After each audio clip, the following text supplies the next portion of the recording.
Dr. T. Sumadiji. Thank you very much, Mr. Chairperson, sir, for allowing me to partake in this discussion on Ukraine.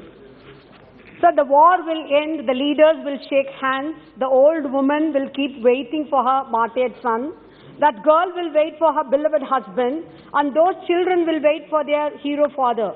I don't know who sold their homeland, but I saw who paid the price. Absolutely. So these powerful lines of the famous Palestinian poet Mahmoud Darwish keep on haunting us as we watch those disturbing images from Ukraine, civilians being bombarded, innocent civilians carpet bombed and got killed in the warfare between two countries, and museums and theatres getting shelled, and our own Indian citizens, particularly students, fleeing to borders on foot, by foot.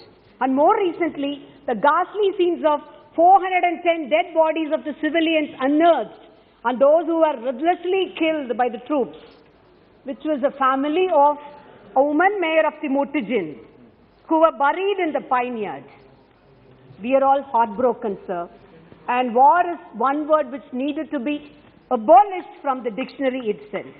And it is high time, as one of the largest democracies of the world, India, with its positive image, should take the moral responsibility to be the honest mediator between Ukraine, the world's largest food producer, and Russia, the greatest exporter of gas to Europe.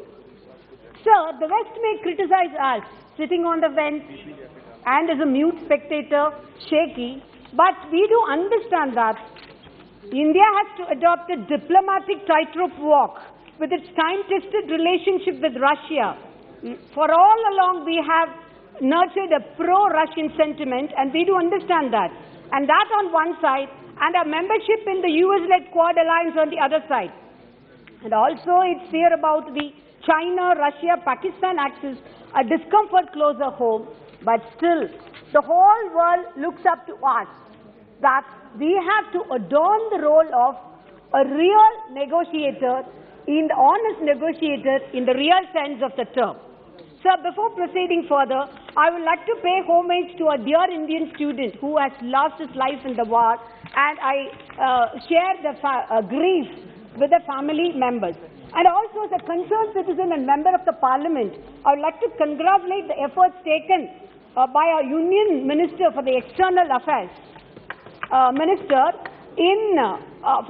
not alone for his humanitarian assistance, but also in the speedy steps he has taken in the transportation of our Indian citizens, especially our students, back home safely.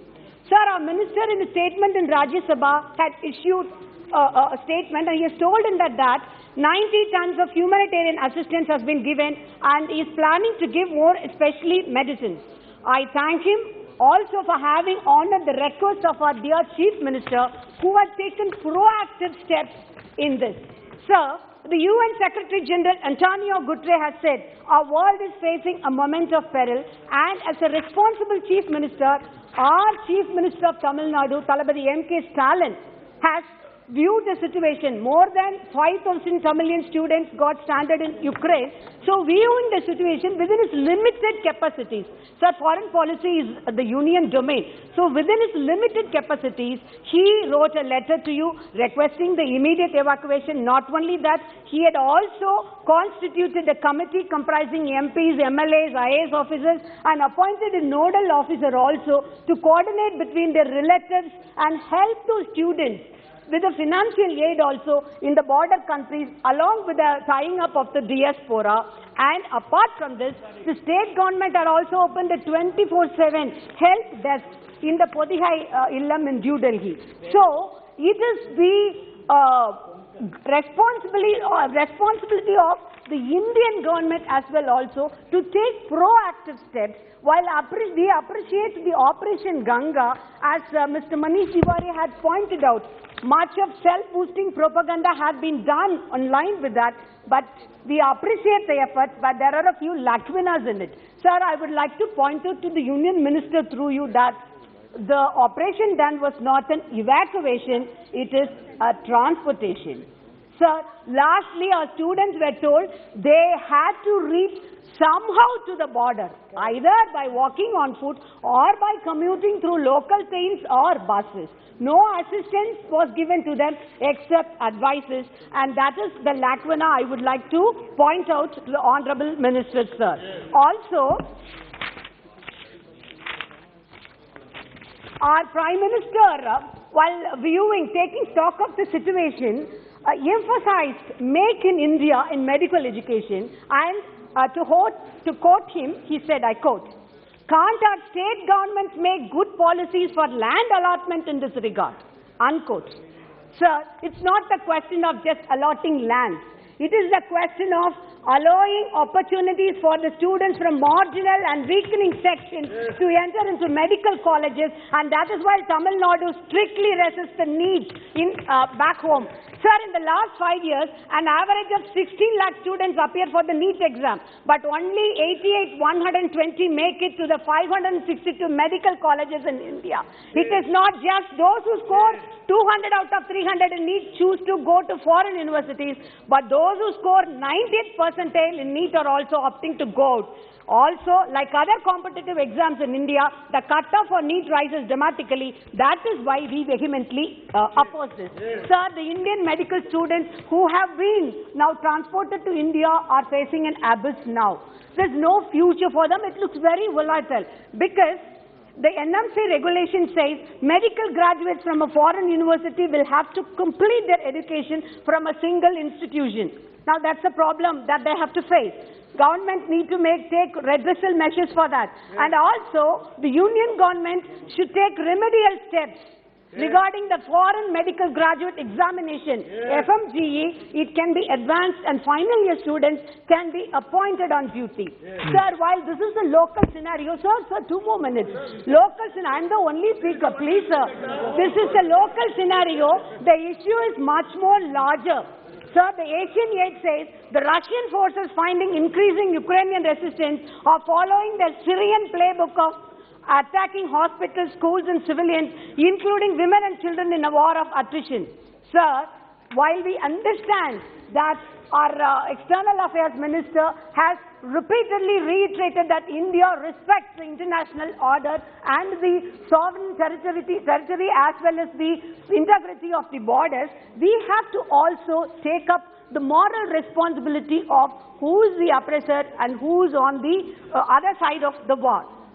So though it's a tight corner because of a dependence on Russia's oil and gas, also the long-tested relationship as had been pointed out by honorable members here, we can't just be sitting on the fence as a mute spectator, just having the moment of Hamlet, Shakespeare's Hamlet, to be or not to be. That's the situation.